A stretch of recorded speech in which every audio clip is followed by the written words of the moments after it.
Hi there, welcome back to the channel. My name is Fred Macedo, and we are here for another Gospel at Home. We are here with my friends Rosangela, Ruben, and Rosalie. And before our initial prayer, I'll ask Rosalie to pick up what book we are going to read. Que vamos ler, Rosalie? The Spiritist book, Oh, the question Spirit's book. Okay. 344. Question 44. 344. Ok. 344. Ok. Aqui no jeito.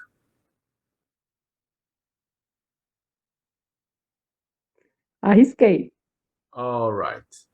I'm gonna ask Rosangela to make our initial prayer. Please, Rosangela, since Carla is not here with us. Our Father, who art in heaven, hallowed be thy name.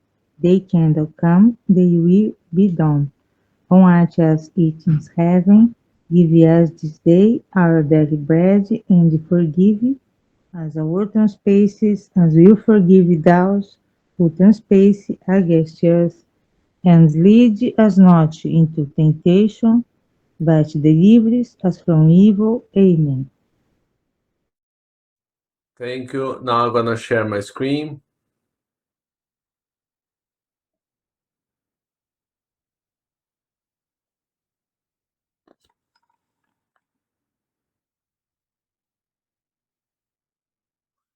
We are going to read the Spirit's book, The Joining of the Soul with the Body, Abortion. Question 344. At what moment does the soul actually join the body? The union begins at conception, but is only complete at the moment of birth.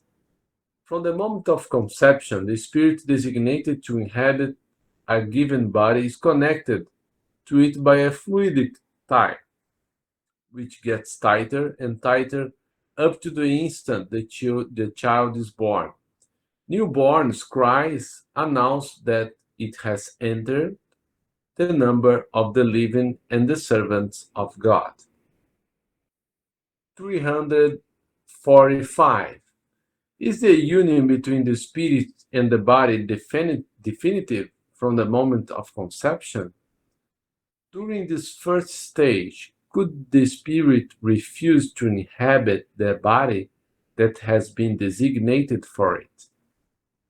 The union is definitive in the sense that no other spirit can replace the one that has been designated for the particular body.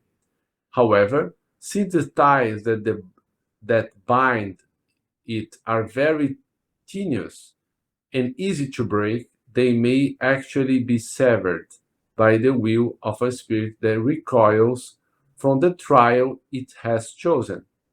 In that case, the child does not survive. 346. What happens to a spirit if the body it has chosen dies before their birth? It chooses another.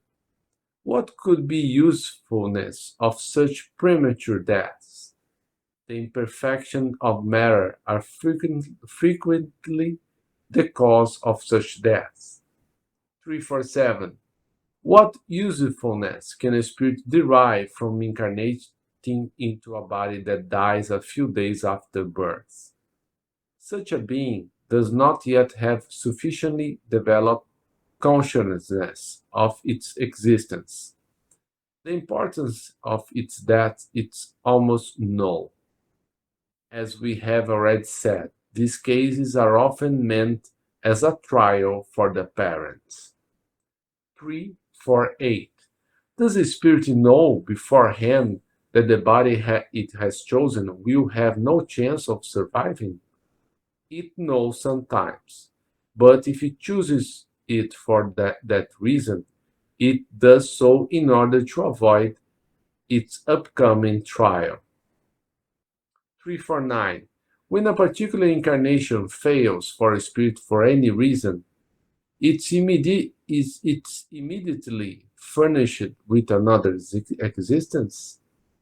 Not always immediately. The spirit requires time to make another choice, unless an immediate reincarnation has been previously decided on. 350. Once definitely united to the body of a child, and therefore no longer able to withdraw, does the spirit sometimes regret the choice it has made? Do you mean if an incarnated spirit might complain about its life? Or if it would like to have another? Yes. Does it regret the choice it made? No, because it is unaware of having made such choice.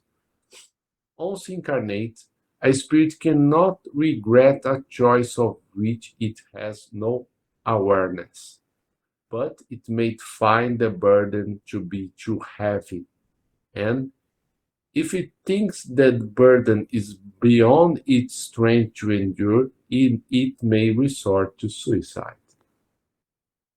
351. In the interval between conception and birth, do spirits enjoy all their faculties? More so or less so, depending on the phase of gestation. Because even though they are not yet fully incarnated, they are already attached to the body.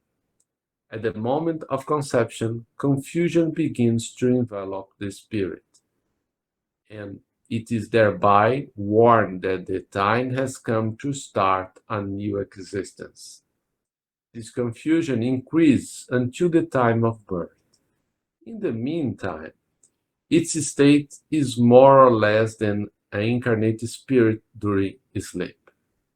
As the moment of birth approaches, its ideas are erased, as well as its memory of the past, which is no longer conscious of once it returns to life on the earth. But this memory returns little by little when it re enters the spirit state after he or she dies. 352. At the moment of birth, do spirits immediately recover the fullness of their faculties? No, the faculties develop gradually with the organs. Spirits find themselves in an ill existence and must learn to use their bodily instruments. Their ideas return little by little, like those of individuals who wake up from sleep to find themselves in a different situation than the one they were in the day before. 353. Since the union of a spirit with his body is not complete and definitely consummate until after birth, can the fetus be considered as having a soul? The spirit who must animate it exists outside of it, so to speak. Strictly speaking, the fetus has no soul, since the current incarnation is only in the process of being accomplished. Nevertheless, the fetus is linked to the soul that it will have. What can we say about um, all these things? That uh, after conception, usually there is a spirit who will use that body that it is in his mother's womb. So, for the spiritist doctrine, if someone take a next day pill to interrupt the gestation, then we are preventing that spirit to take the body. How can intrauterine life be explained?